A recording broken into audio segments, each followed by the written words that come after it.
Good morning. My name is Jessica Cooper, and I am the proud president of the Peel Elementary Teachers Local of ETFO. I represent over 7,000 public elementary teachers in the region of Peel, and I am proud to be here today to lend our ongoing support and solidarity to these international students and immigrant workers.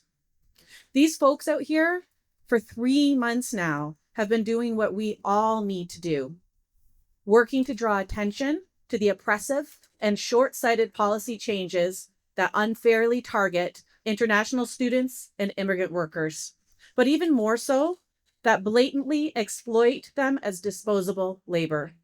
During the height of an unprecedented global pandemic, international students took on jobs that other Canadians avoided. While our province and country struggled through a labor shortage crisis, these international students and immigrant workers put themselves in harm's way and bore the brunt of labor economy that exploited them and failed to ensure their safety. They were heroes on the front lines, bringing services to people across the country and keeping our economy and country going. The reality is that we continue to struggle with labor shortages in so many sectors, and yet Canada sees fit to dissuade international students and immigrants from coming to Canada. They've broke their promise. We need to be bringing much needed trained professionals, essential labor, boosting our economy, and boosting our post-secondary institutions with the ability to provide a diversity of programs. All of this helps Canada to continue to build a strong country that is able to support its people. International students and immigrant workers are essential to Canada. Instead, the government has bent to xenophobia and allowed misguided voices to scapegoat international students and migrant workers as the reasons behind government challenges such as housing shortages, unemployment, crime, and social services, which is just plain false. For example, there are over 25,000 units available and unsold in the GTHA alone due to skyrocketing housing prices.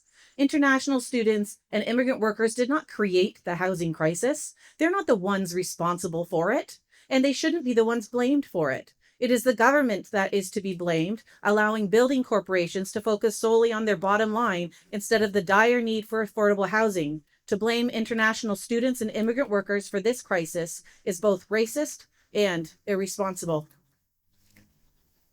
In the Peel District School Board alone, we know that families aren't moving to the GTA anymore.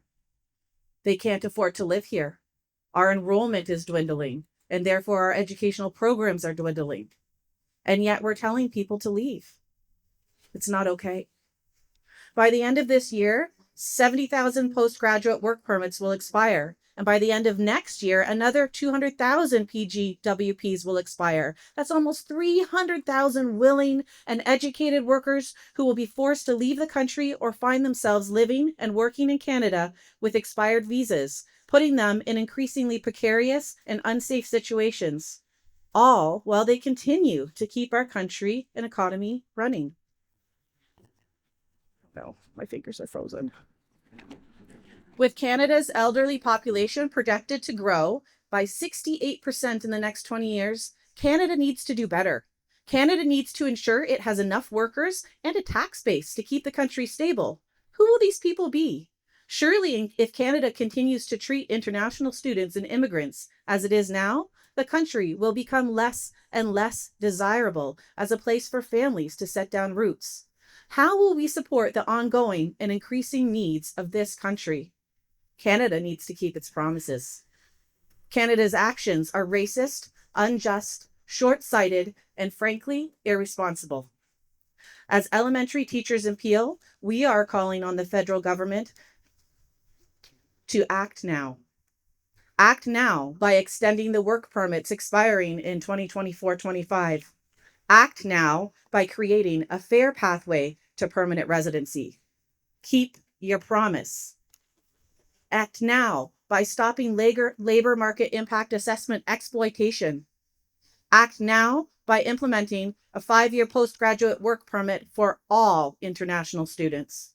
If international students and immigrant workers are good enough to work, they are good enough to stay, and they are needed.